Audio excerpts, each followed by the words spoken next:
What's the root cause behind our failure to manifest our desires? Dear friends, although in the eyes of Neville Goddard there are several reasons behind our challenges, the main reason we sometimes fail to manifest our desires is about to be spotlighted. Neville explains this topic in chapter 24, Failure, from his game-changing book, The Power of Awareness. So, let's navigate this together and uncover the significance of feeling natural about our aspirations.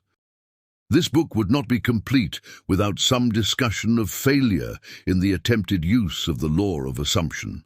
It is entirely possible that you either have had or will have a number of failures in this respect, many of them in really important matters.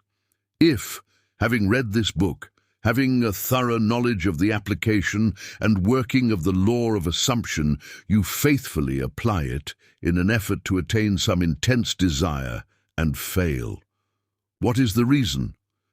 If to the question, did you persist enough, you can answer yes, and still the attainment of your desire was not realized, what is the reason for failure? The answer to this is the most important factor in the successful use of the law of assumption. The time it takes your assumption to become fact, your desire to be fulfilled, is directly proportional to the naturalness of your feeling of already being what you want to be, of already having what you desire. The fact that it does not feel natural to you to be what you imagine yourself to be is the secret of your failure. Regardless of your desire, regardless of how faithfully and intelligently you follow the law, if you do not feel natural about what you want to be, you will not be it. If it does not feel natural to you to get a better job, you will not get a better job. The whole principle is vividly expressed by the Bible phrase, "You die in your sins." You do not transcend from your present level to the state desired. So how can this feeling of naturalness be achieved? The secret lies in one word: imagination. For example, this is a very simple illustration. Assume that you are securely chained to a large, heavy iron bench. You could not possibly run. In fact, you could not even walk. In these circumstances, it would not be natural for you to run. You could not even feel that it was natural for you to run. But you could easily imagine yourself running. In that instant, while your consciousness is filled with your imagined running, you have forgotten that you are bound. In imagination, your running was completely natural. The essential feeling of naturalness can be achieved by persistently filling your consciousness with imagination. Imagining yourself being what you want to be or having what you desire. Progress can spring only from your imagination, from your desire to transcend your present level.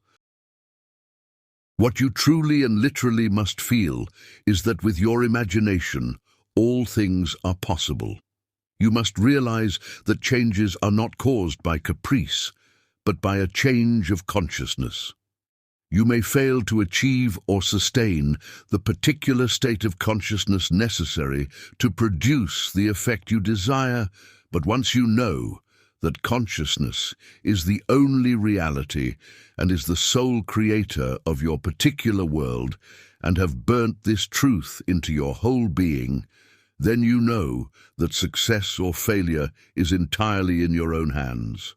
Whether or not you are disciplined enough to sustain the required state of consciousness in specific instances has no bearing on the truth of the law itself, that an assumption, if persisted in, will harden into fact. The certainty of the truth of this law must remain despite great disappointment and tragedy, even when you see the light of life go out and all the world go on as though it were still day. You must not believe that because your assumption failed to materialize, the truth that assumptions do materialize is a lie. If your assumptions are not fulfilled, it is because of some error or weakness in your consciousness. However, these errors and weaknesses can be overcome. Therefore, press on to the attainment of ever higher levels by feeling that you already are the person you want to be. And remember that the time it takes your assumption to become reality is proportionate to the naturalness of being it. Man surrounds himself with the true image of himself. Every spirit builds itself a house, and beyond its house a world, and beyond its world a heaven. Know then that the world exists for you. For you the phenomenon is perfect.